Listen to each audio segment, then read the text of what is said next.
Hello, everyone. Good morning, everyone. So nice to be here. Good morning also to everyone that is tuning in online. Thank you for tuning in and watching, and also thank you to Maxon for inviting me out to IBC to speak about my personal project, which I'm really happy to share with you. Um, it's it's called Unboxing the VFX of E-11 for a reason, and hopefully you'll understand in the next 50 minutes why I called it this way. Um, it's it's been a passion project of mine for the last 5 years, so I'm incredibly happy, and it means a lot to me to have this finished and also to be able to present it to you. So let's get going. First of all, the disclaimer. This is a non-profit, unofficial fan film project that is not intended for commercial use. It is not being, it's being made solely for fun. Characters owned by Lucasfilm and Disney, obviously, and this fan film is not connected in any way to said companies. Let me translate this. Don't sue me, okay? So with this out of the way, I'll show you the actual teaser, which will ease us into the presentation.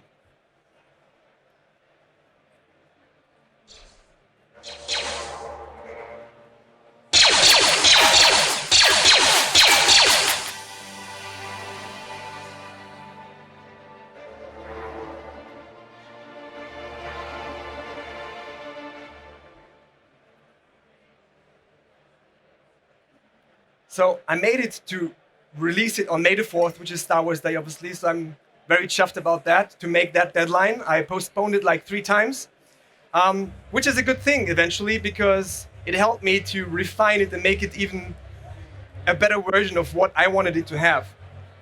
So basically the presentation is gonna be a story. It's a story about a kid, long time ago, in a kid's room, not so far away.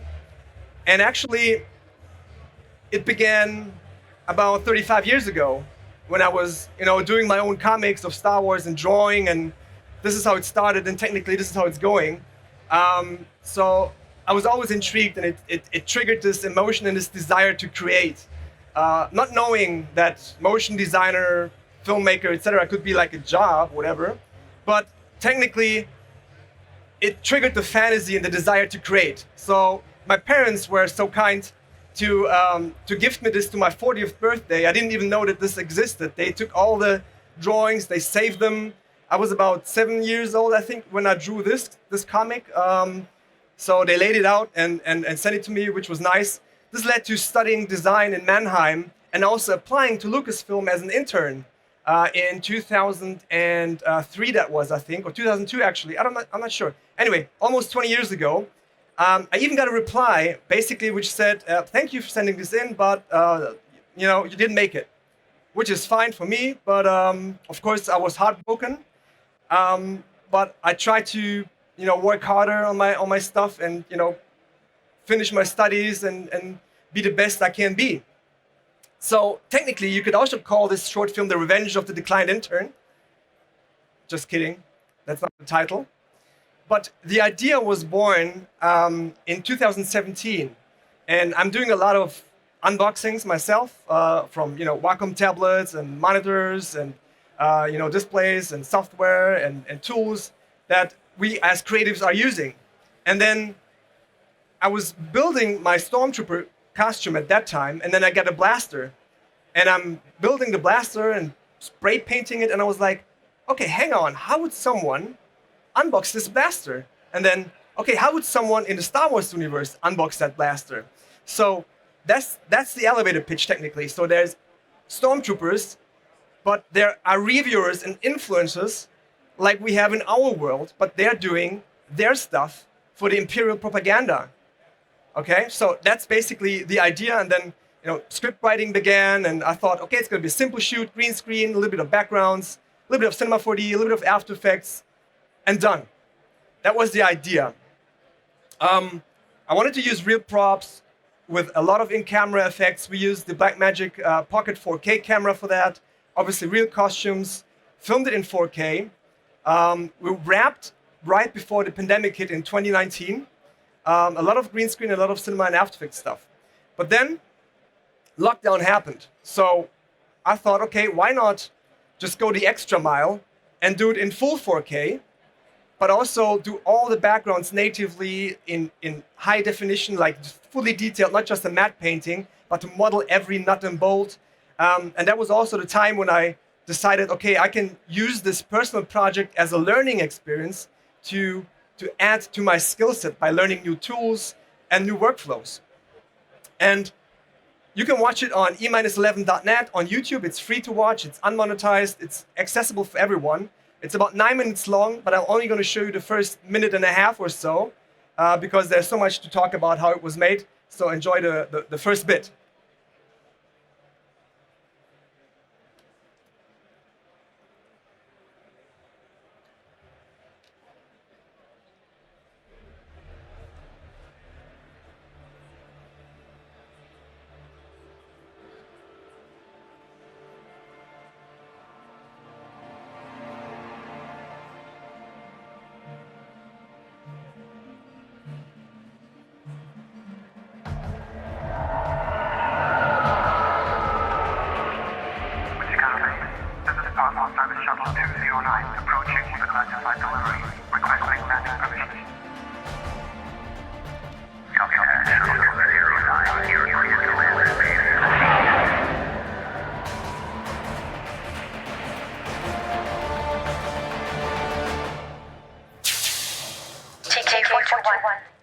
I have a classified delivery for you. Identify yourself. What's up, fellow troopers? I'm TK421, and welcome to my weekly unboxing and review episode of Imperial Equipment and Gadgets. I'm very happy to say our review table has been updated and is back up and running with a new operating system. Today is the day. Top secret, high-level confidentiality. This baby is so fresh out of the factory that it's still warm. Is it a new thermal detonator? Nope. Is it our beloved updated electric bat? No. It's the one thing we've been waiting for. What it is, it's going to be the blaster. So although I did about 98% of compositing and VFX work myself, it was not a one-man job. So there's a crew that I'd like to thank. Of course, Michael, who did the editing, Peter, who did the amazing soundtrack, Robin, who did the voice, Stefan, who did the ad commercial. So I'm not going to spoil it to you, but if you watch it, you'll recognize, so don't click on skip. But many more, Stephanie for playing the Scout Trooper, Emma for voicing the Scout Trooper, and many more that helped to contribute. Daniel, Chan, Max, during the shoot, helping with the camera work. So thank you so much.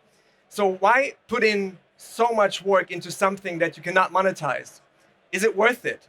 Well, to me, it is worth it. At one point, I said I can take all the files and dump them and delete the trash, which would be a shame because of all the work, but still it would be something where I said, yeah, it was worth it because the fun, the learning that I had while working on it was more worth than, more worth than money to me, because it was such a good learning experience to learn new tools, but also as a coping mechanism through the pandemic. I was laying in bed, looking at watching Disney Plus on my phone and analyzing frame by frame. How does this look? How does that look? How much grain do they have? How much imperfections do they have? How do the blast shots look like? So it distracted me from all the hell that was going on. So that was a good point. But also, my intent was to inspire people to have something that I can show and say, with out-of-the-box tools like Cinema 4D and After Effects on a normal Mac, you can create something that looks high budget, although it is low or no budget at all. And last but not least, it's also for my kids, to do something where they can actually see how it was done and inspire them and to trigger the emotion and the desire to create, which really happened in the last year, 1.5 years of production, when they really understand what's a green screen, what is compositing, and they started to do that with Lego, doing stop motion stuff with their toys. So that alone was worth it for me. So let's get going with real sets and props. The very first element that was shot was in Iceland. I flew out to Iceland a couple years ago to give a presentation, and of course, once you're in Iceland, you always have to make sure to visit the beautiful landscape. And then I found the scenery by my fantastic guide, Einar. And I looked through the drone and I see this beautiful landscape. And I thought, okay, this is where the secret base is supposed to be. So I took the drone, flew straight forward, panned the camera up a little bit. And then I wanted to place that base with spaceships flying through, the TIE fighter and the shuttle. But there was one problem. There's so much stuff going on. Although it looks nice, it kind of kills the illusion of this being an otherworldly planet, because you have the house, the farms, the streets, the cars. And this needs to be removed, right? So you need to have a clean plate that looks something like this. So I call this Operation Clean Plate. Okay, so let me jump into After Effects and show you how this was done in a nutshell. So basically, I took my footage, I ran it through After Effects with a 3D camera tracker. So that was the first thing I did. Okay, so I have all the track points. So it's super easy to create the origin and then create text and camera. And all I have to do now is I can just rotate that around, make it smaller. And whenever I move, this is tracked in this 3D space. So I can put in the text, but of course I can also put in the base in the back here and the spaceships and all that. So once that was done, I had to go into Content Aware Fill. And Content Aware Fill is one of those tools that came out a few years ago in After Effects that is honestly pretty magical, because it can remove areas in a very quick and fast way. So basically the way it works is you mask or you define the areas that you don't want to see. And these areas look like this. So basically it's a black and white mat that I created. I can use as a Luma mat. So these are all, you can see this one moving here, the cars, the farms, the streets. And I use that to basically recreate areas. So it's similar to what Photoshop does, but on a moving image, which is far more tricky, because then you have noise and all that kind of stuff that's moving. And it basically adds up all these elements. So this is what it will create for you. This is how it looks like after using the Content Aware Fill. You have a couple of options that you can use, but basically you will get this filled in by After Effects. And when you overlay that, you will see that all those elements are gone. However, for some reason, it didn't work with these, I don't even know what that is, but these 3 white elements couldn't be removed properly. I tried it, and I don't know, unknown reason, and I don't really care, because all you have to know is how to solve this, right? I mean, you can choke up about it, like, oh, can we do this? Oh, it doesn't work. Or you can just go to work and just do it with another tool that helps you. And that tool was the Spot Clone Tracker. So the Spot Clone Tracker, which is part of the VFX suite, is really cool because it works similar than the Content Aware Fill, but only similar. It has a different approach. Okay, so this is how it works. So basically, I can take this. This is the result, and this is the source.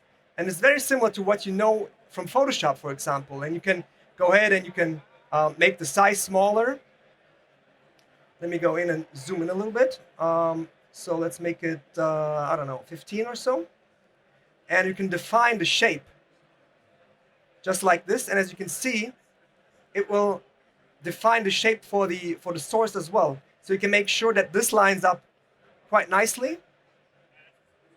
And if you look at it, it looks okay, right?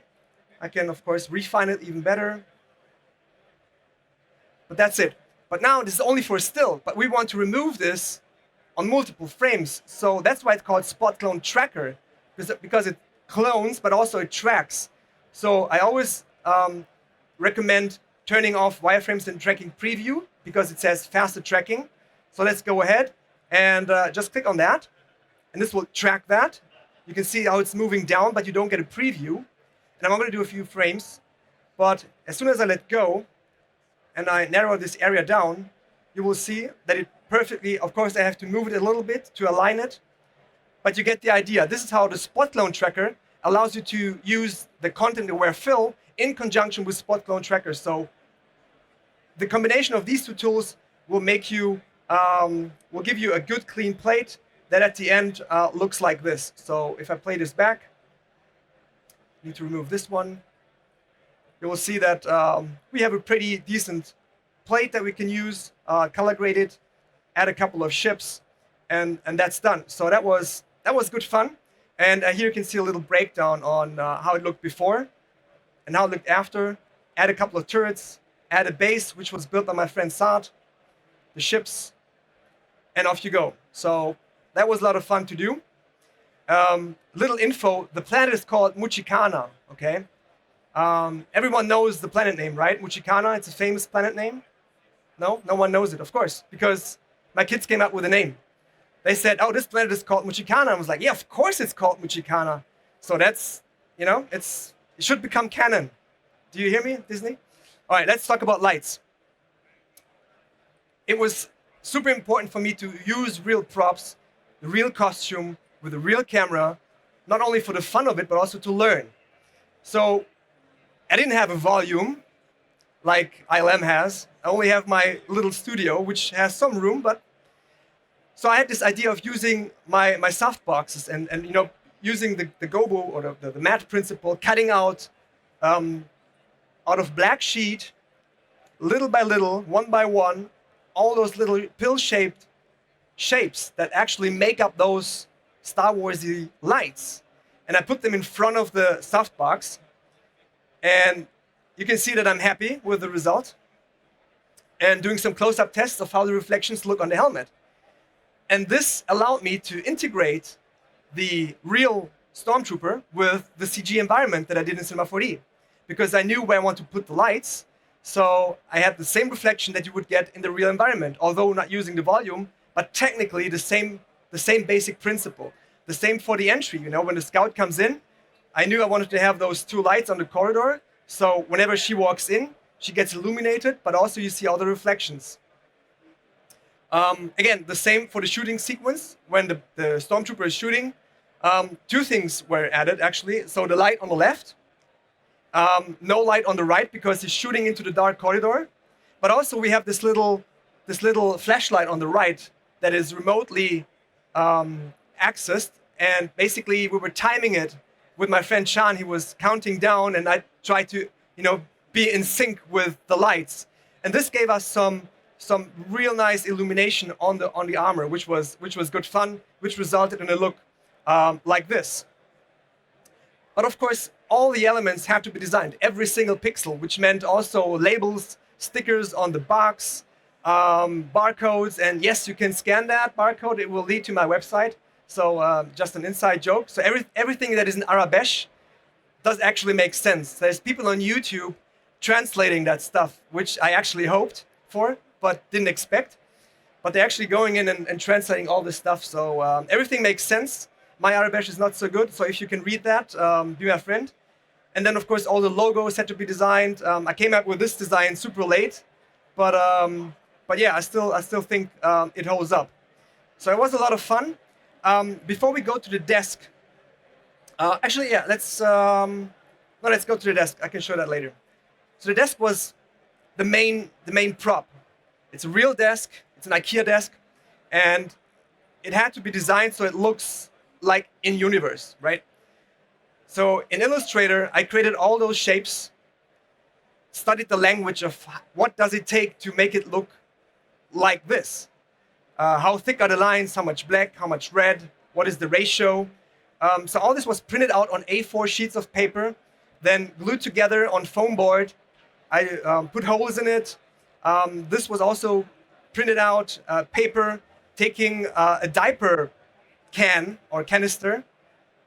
This is a Chinese takeaway rice bowl lid, basically, that I found and spray painted silver. That works perfect, as it looks very technical. Cut this out from paper, put it all together, and it looks like like a data port.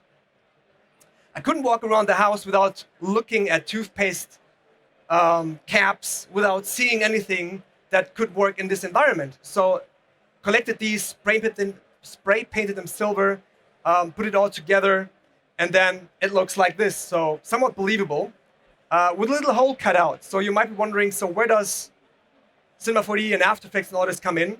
Well, there's one specific detail, which is two iPads, one on the left and one on the right, plus all the cabling for the real blinking lights that my dad built for me. So it was also a son and dad project with my dad. He did the little main board and the wiring, and I'll put it all in. Can be controlled to blink. So that was good fun. So it worked in camera without actually any any CGI stuff on top of that. But a big fun part was also creating this stuff. I love UI, future UI or fantasy UI. So I created these in After Effects, simple shape layers, and then run it through to Universe, which has a couple of tools that help you emulate the VHS look, but also like this grunge look. So it looks not too perfect. So it's actually pretty imperfect. It's blurred, it's grainy, it's jiggling and juggling, and but it looks like a CRT screen that they used 40 years ago or 30 something years ago. And I put these iPads in on the left and on the right, and that helped me to sell the illusion of these things being real. So good fun.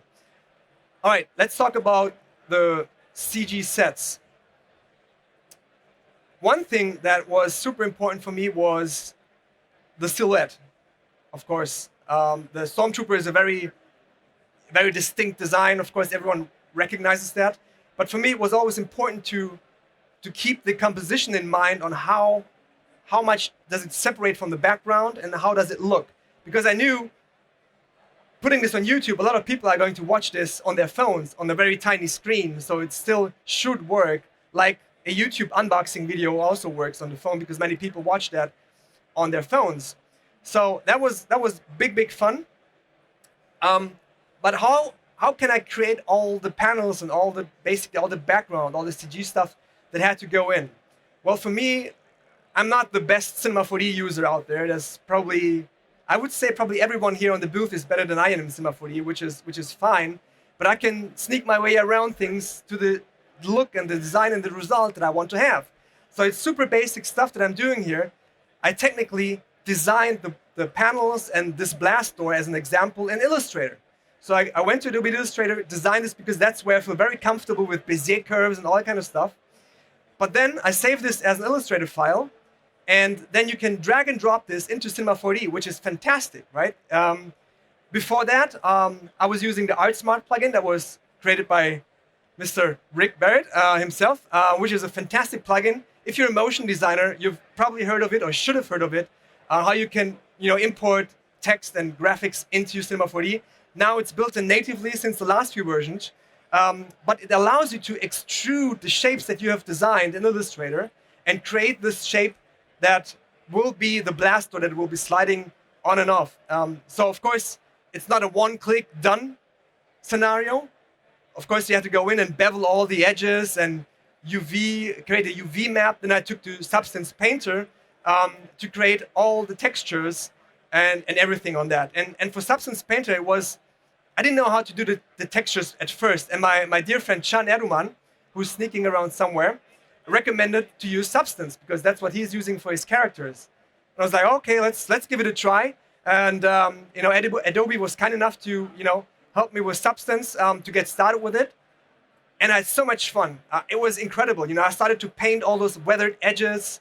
The auto detect function for the edges helped a lot to get some edge wear already out of the box, which was incredible. And then you have all those paint brushes that you can have oil dripping down with gravity. And I was just nerding out. And it helped me tremendously to create the look of all the corridors and all the panels, and especially for the blast door, doing all the slide marks because it's sliding horizontally. So of course it needs to have horizontal scratches that were painted on.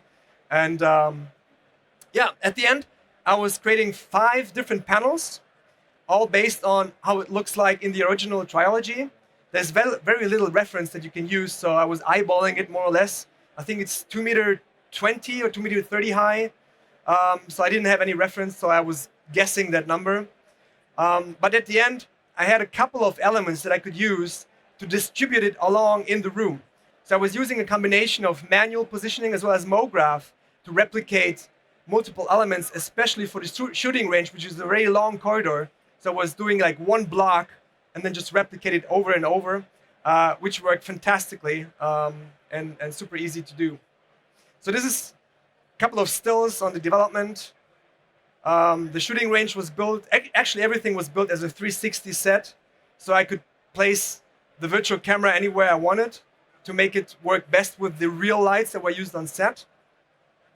I was really nerding out on the panels as well, and all those lights are actually really blinking. But the blinking lights, it was a little bit tricky because I couldn't do them in Cinema 4D because I was using physical render, which took like between 3 and 4 hours to render per frame in 4K, and I couldn't devote too much time because I was doing this in between commercial projects and in downtimes, and there were times 5-6 months sometimes where it didn't work at all on it. So I need to be very careful on how I manage my render times. So I can show you something that I did to come up with a solution for the blinking lights, which was a lot of fun. I'll also see it in the slides later. So here's the box. So all those lights here have individual masks. So I animated the masks in After Effects on a still render.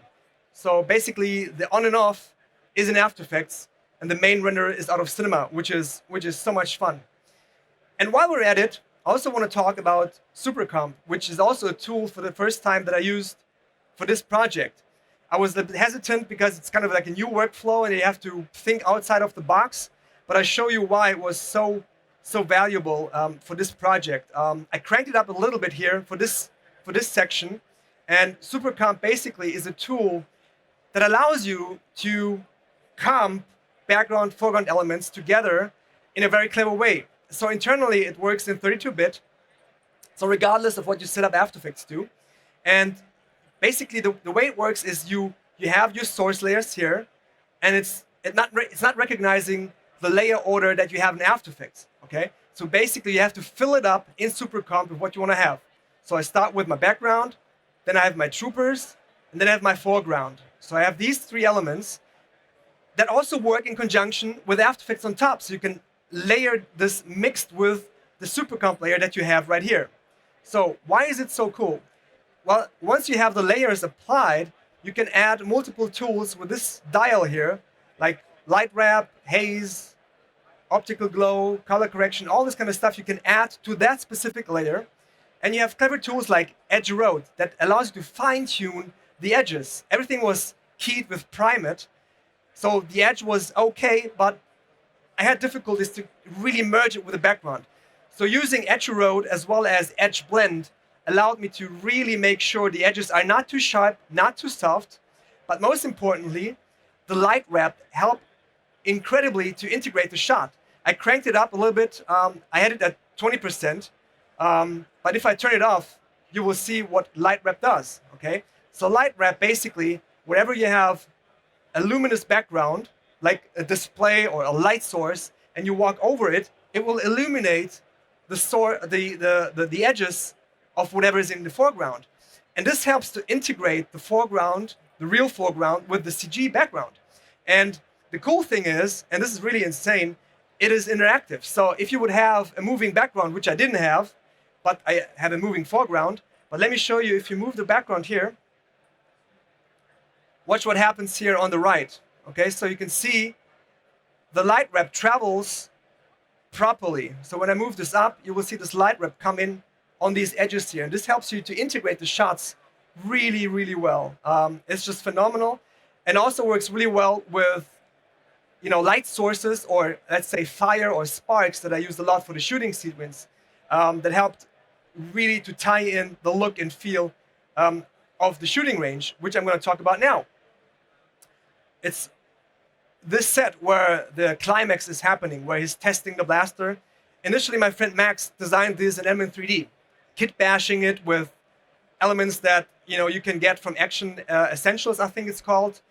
And we had the light panels as our own models, which looked okay.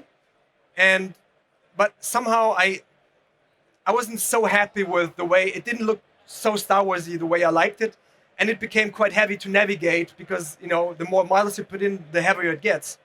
So I made the decision to go back to Cinema 4D and to create the shooting range corridor from scratch using the corridor elements that I have. So first I thought, okay, it's going to be like one element with one target. But then looking at reference images on Google Image Search and how shooting ranges look like, they have multiple targets usually. So that's why I expanded it to multiple targets. So I have 5. So he needs to decide which one he will hit or will try to hit. And this is how it was designed. And everything was like super meticulously created. Like you could move around the camera wherever you want, and it's pretty much, yeah, you can go wherever you want, and it works nicely. Even details like the hinge and how it would work on the rail system, you know, to pull the target forward, because I knew he wants to pull the target forward to inspect it. That was modeled in a very detailed way, and here you can see a quick breakdown of how it looks.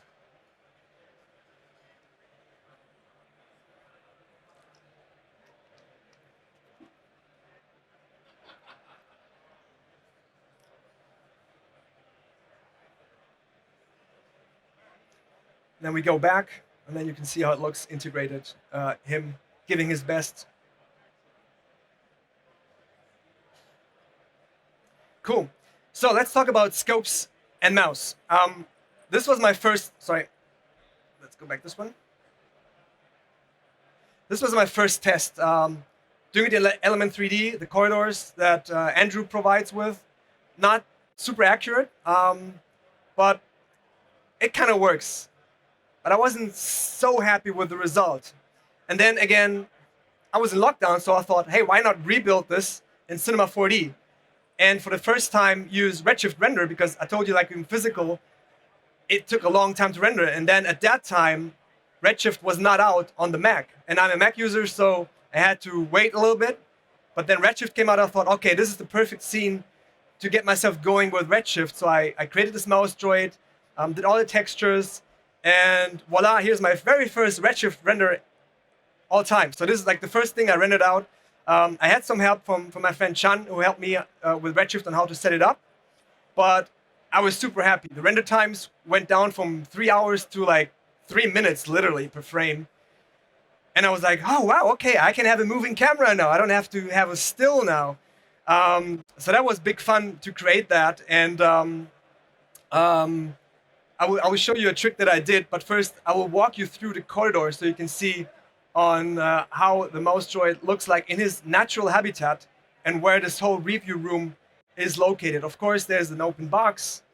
So I recreated that after I created it in real, so you actually understand where the situation is going to be.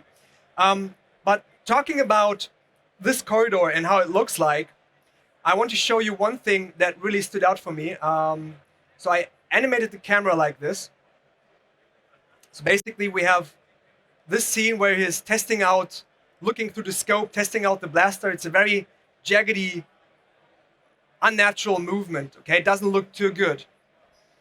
But what I can do is I can use a plugin, which is Gorilla Cam from Grayscale Gorilla, which allows you to add a little bit more natural motion and wiggliness to the camera. So all you have to do is go to Grayscale Gorilla, Gorilla Cam Plus, and watch what happens now. If I play this back, I can tweak this, and I can make it overshoot. Okay, so this looks more natural than without. So this is the old camera. Okay, it stops like this, and with the Gorilla Cam, it gives you natural motion and overshoot, so it's a little bit more wiggly. Let me see if you can see that, like that. And let me show you the render for that. You can see it a little bit better here with the fully rendered version. You have the slight movement that always moves a little bit and adds a much more natural motion to the way how he's looking through the scope. But it's so funny because you won't see too much of that because he's looking through a tiny scope, and all that scope detail had to be designed in After Effects and animated. And again, if you translate this, it will somewhat make sense. But I should keep the narrative in mind because it's about telling the story that this mouse droid recognizes that he's being targeted at, gets scared, and then drives away really quickly. So it's not only just to show a fancy thing, but also to tell a little fun joke within the overall joke. But as you can see, a lot of grunge is added to that, a lot of imperfections, so that beautiful Redshift render is messed up at the end. So I didn't even have to render it so cleanly, but somehow you can still feel it, that there is a better quality behind it. The same applies for the shooting range when he's shooting at the target. But this is only a still for that matter, but it's animated in After Effects. Then the next element is with adding smoke when he's progressing through testing out his blaster. So again, this is the clay render, the pretty render, again messed up with everything, adding all the layers, all the scope details, until we'll see this. So let's talk about dirty tricks. Again, to give you a bit more context on what I meant with rendering with limited resources versus rendering with Redshift, and how you can trick your way around, work smarter, not harder, and be resourceful. So this is the beauty pass that I rendered out of Cinema 4D, and every light had a special mask. And again, all the lights are animated separately, and then composited over, so it looks actually like it's a scene that is, well, it's still a camera, it's not moving, but it doesn't look like an image, because you see the lights moving and blinking and all that kind of stuff. So, not that there is little keyframe work involved. This is After Effects opened up, and actually this is expanded, and it's still, you should scroll a little bit.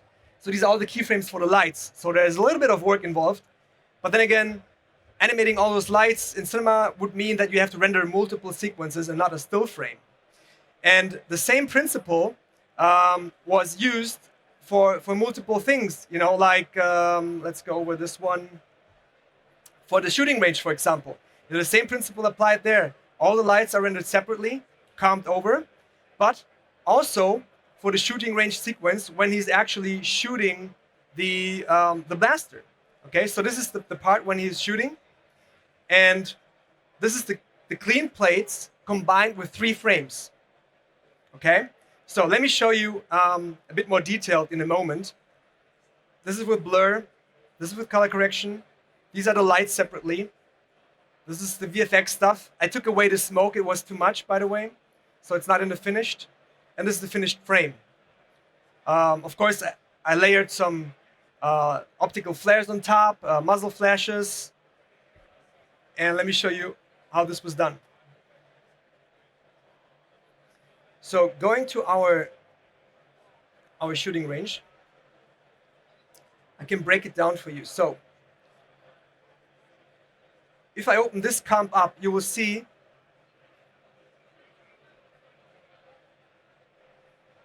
I have 1 frame, the clean plate. The next frame I rendered was when he's shooting. And the 3rd frame is when the blaster shot is going into the room. Okay, so it's 1, 2, 3. So basically, this is the shot, 1, 2, 3, 1, 2, 3, 1, 2, 3, okay? But it's always like, basically I had to render 3 frames instead of, I don't know what, 300 frames.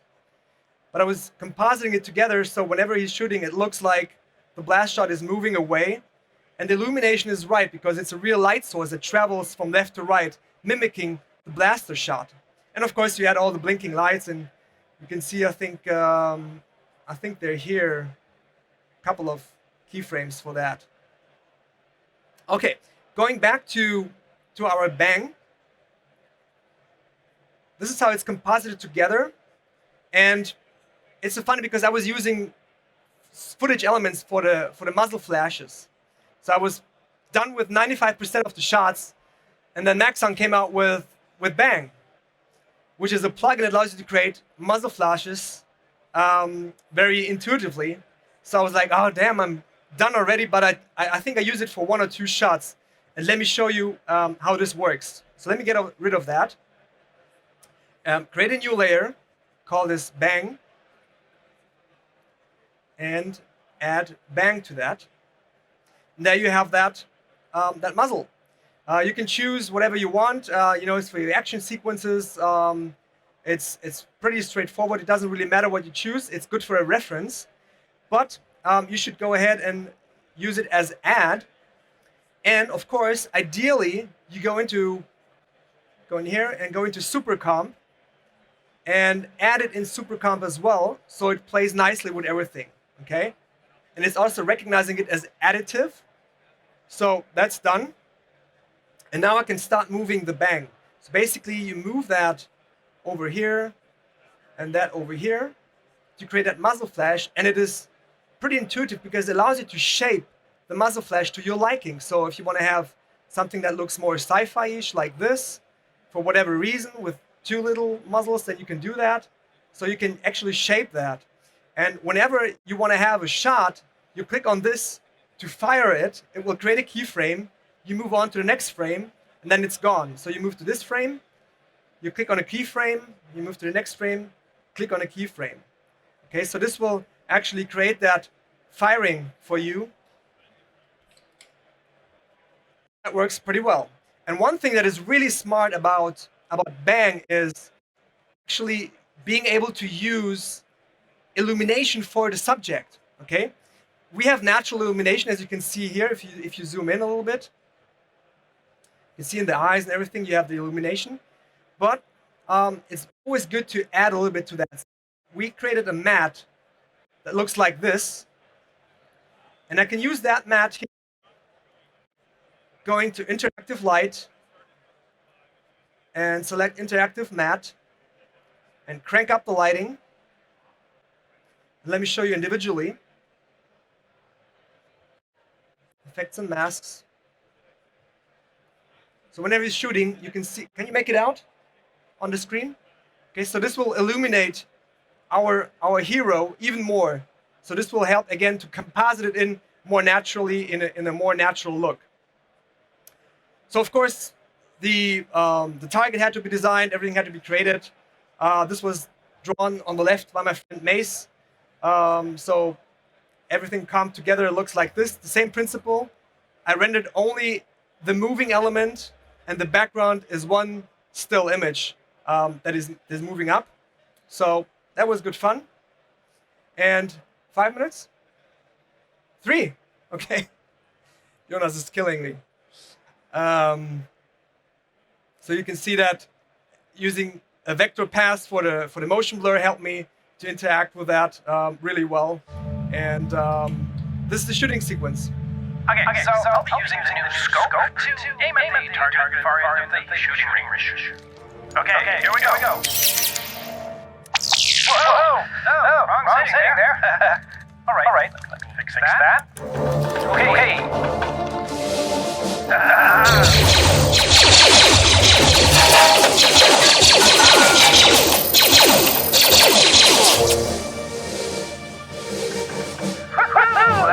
Got this. Let's fix my hit rate. No.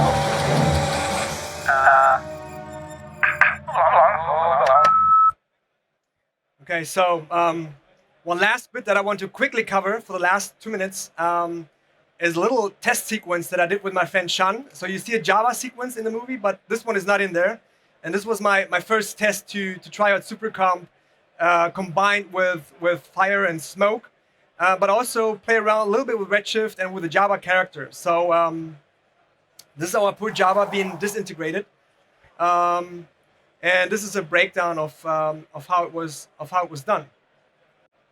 Basically, I was looking for a 3D model for a Java and found this artist on Instagram called Jukka Sepponen, and he has this print model that is not intended for animation. And I asked him, like, can I have this model? I'm working on a short film, and I'm not commercial, blah blah blah. Yeah, here you go with a model, but you can't animate it. So I asked my friend Chan, hey, can you animate this thing here? And it was like, yeah, of course. So he separated the arms and created a T-pose and rigged the character, which was super fun because then at the end he could animate it. I was doing the blocking and he was animating the fine moments and everything, and adding a jiggle deformer to the hood, so it's moving a little bit, and then combining it all with After Effects and SuperComp, using some action VFX, smoke and dust to create that.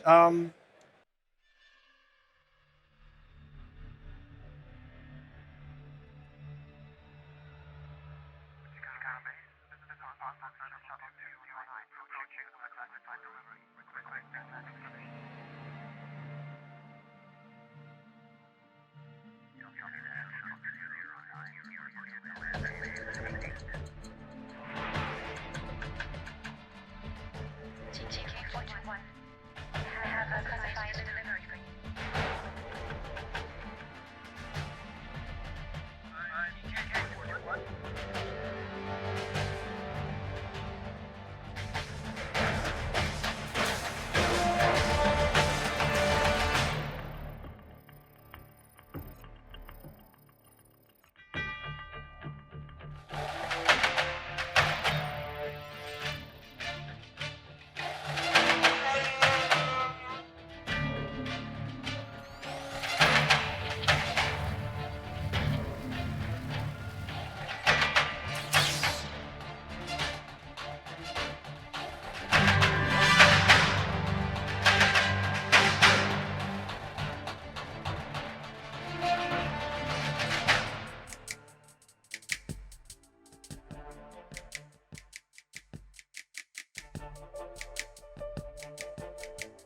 Our quick teach boys over here.